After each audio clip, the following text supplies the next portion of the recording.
up in a neighborhood in Pittsburgh, Pennsylvania that now is the poorest neighborhood in all of Pennsylvania. It was very volatile, a lot of drugs. My father actually sold drugs, what he did for a living. But I remember my mother sitting in her room day in and day out, smoking cigarettes and getting to a point where she would have a fifth of Hennessy every single day.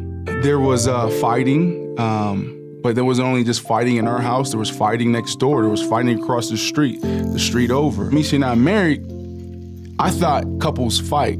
I thought families fight, but you just, that's what happens and you just get past it, you make up. But it was my belief because of the environment I come from. So I had to drop all of my belief system that was formed starting at the age of 2 and figure out what is a woman, what is a man? How am I supposed to treat a woman? Because I've never seen that in a healthy way. I grew up in a single-parent household.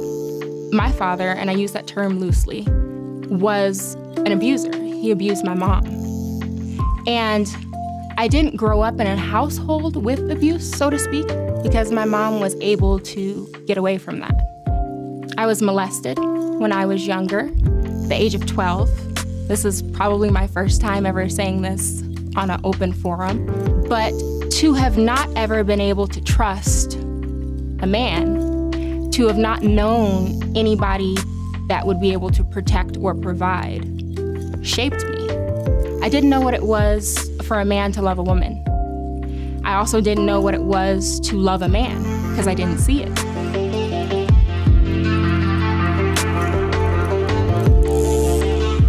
Seeing my parents argue or seeing others argue or seeing the dysfunction in my household and saying that's not right. I didn't know right, but I knew that wasn't right. There was this period of 5 or 6 years when my life was spinning out of control and I just didn't even know better. It wasn't until I got with Michi and we started seeking and starting surrounding ourselves with saints and the right people to pour into our lives and diving into the word and praying and meditating on the word where that clarity came. So before I even had children, I wanted to help the next generation of my family better themselves. And in order to do that, I have to live my life by example and live my life the best way that I can and the best way that I know how. Now that we have children, it's a whole nother ballgame. Because not only am I responsible for helping them see Christ, I'm responsible for leading them up in Christ. We need to break the cycle. So we went through this whole thing of bettering ourselves, bettering our marriage, bettering our communication. We just worked on it.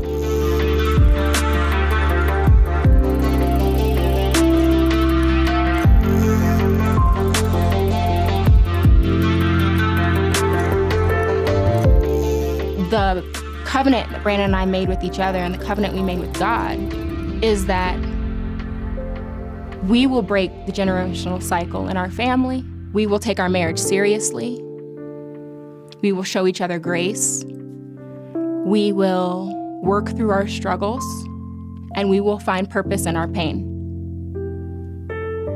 I just remember praying for 4 or 5 years, Father, help me break this cycle. I'm sitting on my knees and I'm praying, and I couldn't get any words out. And I just started laughing because in that moment, it was the first time I was able to say the cycle was broken.